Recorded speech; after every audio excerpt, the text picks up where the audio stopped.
कभी कभी ऐसा होता है कि रात को हमें अचानक भूख लग जाती है, क्रेविंग होता है, कुछ भी खाने का मन करता है, तो उस केस में क्या करना चाहिए? बहुत अच्छा शब्द आपने इस्तेमाल किया। ये जो भी, सॉरी टू यूज़, जो फिटनेस इंडस्ट्री से जुड़े लोग होते हैं, इनमें एक शब्द है क्रेविंग। क्रेविंग क्रेविंग क्या होता है? क्रेविंग का हिंदी शब्द बताइए। एक तरह से लालच। नहीं, तलब होता है। तलब, हाँ। तलब क्या होता है? जिस व्यक्ति को सिगरेट पीने की आदत है और उसको 2-4 घंटे सिगरेट ना मिले, तो उस जो फीलिंग होती है उसको कहा जाता है क्रेविंग। जो ड्रग्स लेने वाला व्यक्ति है, उसको 2-4 घंटे तक ड्रग्स ना मिले तो जो फीलिंग होती है, आप समझ सकते हो, उसको कहते हैं क्रेविंग। अब ये जो इंडस्ट्री वाले लोग हैं, fitness industry, weight loss industry वाले, ये आपको खाना खाने नहीं देते हैं फंडामेंटली। तो होता क्या है? आपको लगती है भूख, जो अभी आपने कहा। जी। अब इन्होंने, वो हंगर है, वो क्रेविंग नहीं है।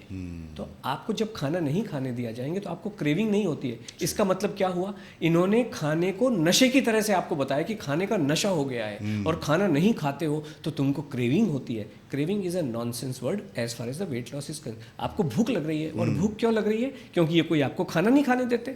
हम कहते हैं हमारे पार्टिसिपेंट को तो किसी को भूख नहीं लगती है, क्यों? हम दबा के खिला रहे हैं। पेट भर के जब आप डिनर करेंगे, जो आपने कहा रात को भूख लगती है, तो भूख लगेगी क्यों? भूख लगनी ही नहीं चाहिए। हमारा तो नारा भी है, अगर वजन घटाना है तो भूख लगने से पहले खाना खाना है। भूख लगनी क्यों चाहिए? क्या आप जब गाड़ी लेके, मान लीजिए आप बंबई से दिल्ली जा रहे हो, तो गाड़ी में कभी ऐसा होता है कि जंगल में जाके गाड़ी रुक गई और उसके बाद में आप कनस्तर लेके घूम रहे हो, कोई पेट्रोल दे दे भाई, कोई पेट्रोल दे दे? नहीं होता ना। आप पहले से भरा के चलते हो। और आपके जीवन को तो लंबी यात्रा, कॉन्टिन्यूस, गाड़ी तो कभी गैरेज में भी आती है। आपका शरीर तो भले ही आप सोए हो, बट शरीर तो काम कर रहा है।